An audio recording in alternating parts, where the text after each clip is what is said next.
Essa semana a gente vai tratar da permutação, que é uma continuidade no tema análise combinatória, e vamos tratar também de permutação circular, que é uma variação da própria permutação.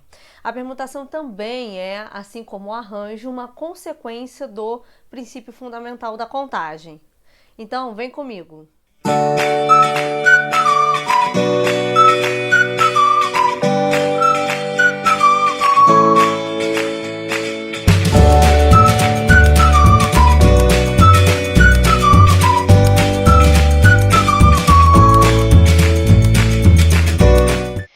Olá pessoal, então hoje a gente vai falar sobre permutação, dando continuidade à parte de análise combinatória que a gente vem estudando nos últimos vídeos do canal.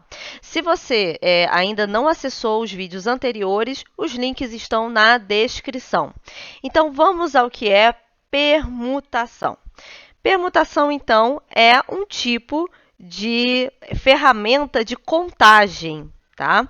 Relacionada aí ao princípio fundamental da contagem e, de uma certa forma, seria uma generalização dos arranjos sem repetição, que foi um dos assuntos que a gente tratou no vídeo sobre arranjos, tá bom?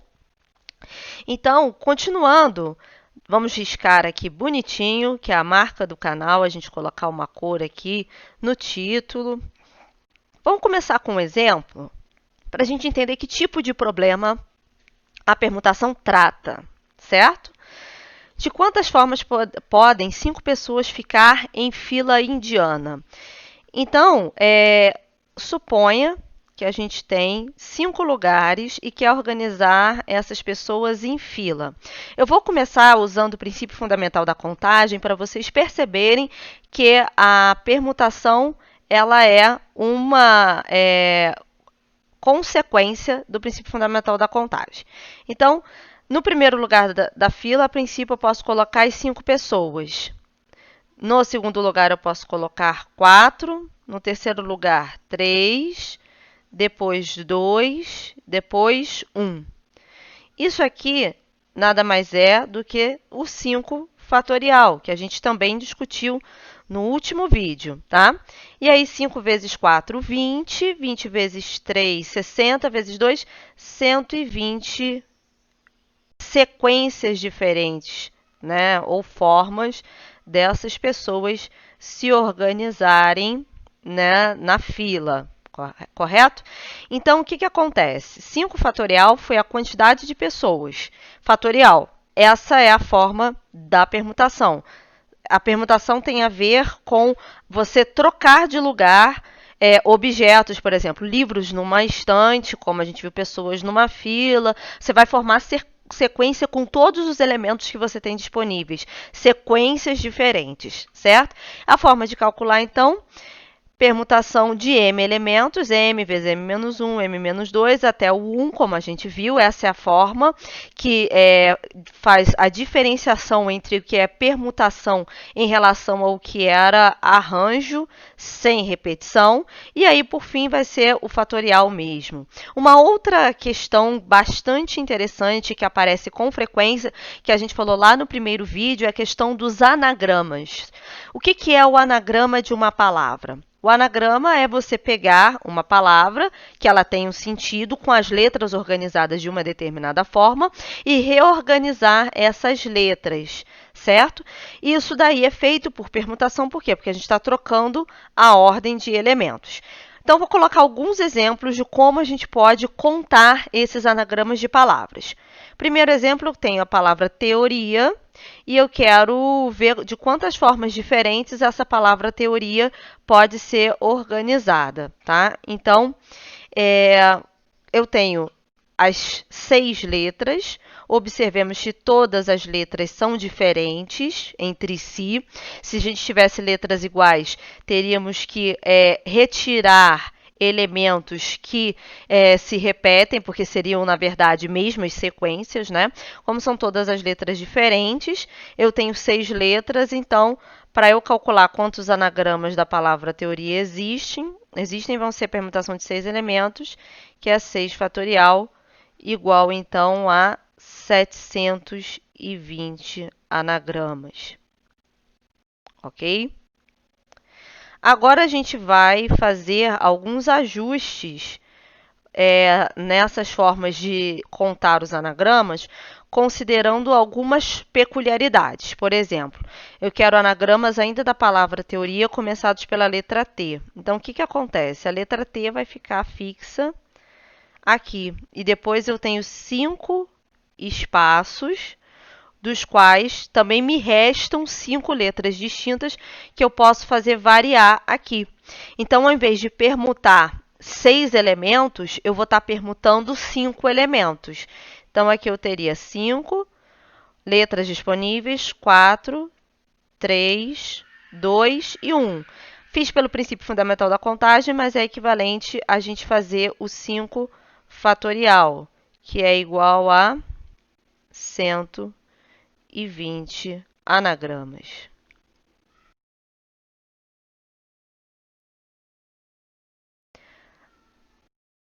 Perfeito. Exemplo 4. Quantos anagramas da palavra teoria têm as vogais juntas?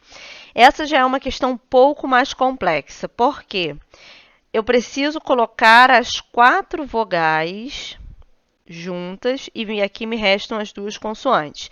Então, vamos supor que eu coloque as vogais assim. E, O, vou até colocar quadrado aqui, porque eu vou fixar a princípio E aqui. Vou fixar a princípio o O aqui. Vou fixar o I nessa posição. E vou fixar o A nessa posição. Só que esse grupo todo tem que andar junto. Então, eu vou permutar esse grupo em relação às 2 consoantes que estão aqui. Na verdade, a gente vai permutar esse conjunto com mais 2, certo? Então, a gente está variando, na verdade, 3 coisas. O conjunto das vogais e mais as 2 consoantes. Se a gente está mudando de lugar 3 coisas, a gente vai ter, a princípio, o 3 fatorial, que são 6. Então, organizando as vogais E, O e A nessa ordem com as 2 consoantes, eu posso rearrumar de 6 maneiras diferentes. O problema é que ninguém disse que as vogais têm que ficar E, O e A nessa sequência. Elas também, entre si, podem trocar de lugar, desde que elas andem juntas. Então, se elas podem trocar de lugar, eu tenho que considerar também uma permutação das letras, tá? Então, permutação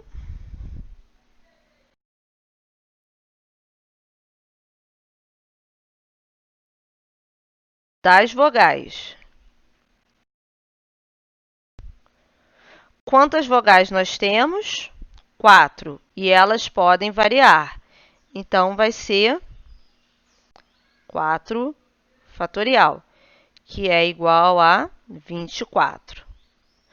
Portanto, as permutações vão ser as 6 posições possíveis, só que essas 6 posições possíveis vão acontecer para as 24 maneiras diferentes que a gente tem de organizar as vogais. Portanto, né, os anagramas, eles serão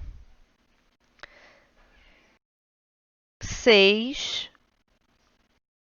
vezes 24, que vai dar 144. 144, certo? E aí, para a gente finalizar essa parte, nós vamos falar agora da permutação circular, tá? Que é um tipo de permutação peculiar quando os elementos estão dispostos em círculo. Pode ser numa mesa circular, podem estar formando uma roda, né, aulas, reuniões, ou mesmo uma roda para brincadeira. E o que acontece com a permutação circular? Eu coloquei aqui um exemplo que é o seguinte: imagina que A, B, C e D são pessoas que estão dispostas numa mesa. Então, se eu fizer a sequência dos elementos considerando o sentido anti-horário partindo do A, eu vou ter a seguinte sequência, olha, A, B, C e D. Agora, se eu mudei a posição dos objetos na mesa, perceberam? O A estava aqui em cima, passou a estar aqui à esquerda e assim todos eles andaram. Só que se eu começo do A de novo a minha contagem, tá? E faço o mesmo sentido anti-horário, eu fico com a mesma sequência. Ok? E aí, para efeitos de contagem, isso aqui é a mesma coisa que isso aqui, porque a ordem, né, dos meus elementos dispostos na mesa ela é a mesma. Se eu começar por um elemento fixo, a sequência gerada é igual. Então, se a gente fizer simplesmente o 4 fatorial, a gente não vai conseguir obter o resultado correto. Por quê? Porque ele vai contar essas mudanças de posição que para a gente dão a mesma sequência no final, tá? Então, sendo assim, a gente tem, para a permutação circular, uma particularidade no cálculo, que é você considerar sempre o fatorial uma unidade a menos. Essa uma unidade a menos faz com que você retire esses casos que são semelhantes da contagem. Ok? Então, para finalizar, de quantas formas 12 crianças podem formar uma roda? Então, eu vou ter a permutação, vou botar aqui circular, de 12 crianças, tá? Só para a gente saber que não é o mesmo. Na verdade, eu vou botar o C em cima, que eu acho que fica melhor. E aí, vou botar também em cima ali, na outra permutação em cima. Ó. Vamos botar o C aqui, para dizer que é circular. Permutação circular de 12 crianças. Isso aqui vai ser, então, 12 menos 1 fatorial, que é igual a 11 fatorial, certo? E aí, 11 fatorial tem um valor que vocês podem depois encontrar. Vamos fazer uma conta grande. Vamos ver quanto que isso vai dar também, tá? Tem calculadoras que fazem fatorial direto, inclusive calculadora de celular, né, gente? Dá um número enorme. 39.916 e 800, ok? Olha só de quantas maneiras diferentes um grupo de crianças com 12 podem sentar numa roda, que nem são tantas crianças assim, mas a quantidade de sequências diferentes que a gente pode formar é grande. Bom, pessoal, o que a gente tinha para falar hoje era isso. Espero que vocês tenham entendido. Existem materiais lá no canal para serem executados sobre esses assuntos. Não deixem de visualizar lá no Google Classroom do Simplifica para você testar seus conhecimentos. Se você gostou desse vídeo, curta, compartilhe e eu te espero na próxima. Até mais. Tchau, tchau.